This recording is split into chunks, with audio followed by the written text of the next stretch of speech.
যাই হোক আমার প্রিয় ভাই সকল, আমি দীর্ঘ মোটামুটি প্রায় 2-2.5 ঘন্টা আলোচনা করলাম।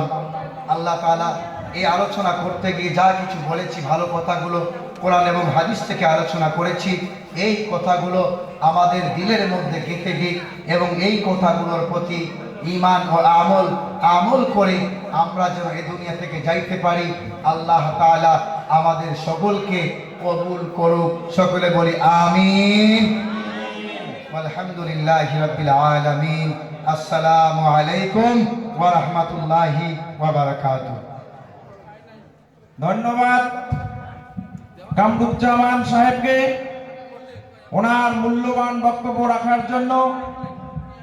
উনি সুন্দর বক্তব্য রেখেছেন এবং আজকে আমাদের জলসা কমিটির তরফ থেকে কামরুজ্জামান সাহেবকে অনেক অনেক ধন্যবাদ।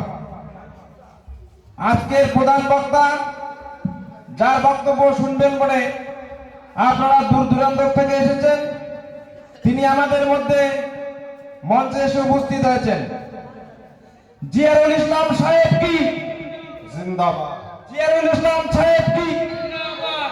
নারায়ে তাকবীর, আল্লাহু আকবার, নারায়ে তাকবীর, আল্লাহু আকবার, নারায়ে তাকবীর, আল্লাহু আকবার। আপনারা সবাই প্যান্ডেলের ভিতরে চলে আসুন।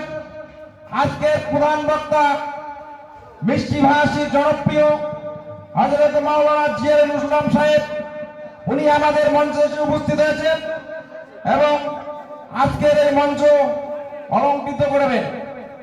অতএব আমরা সবাই এদিক ওদিক ঘোরাফেরা না করে ওনার মূল্য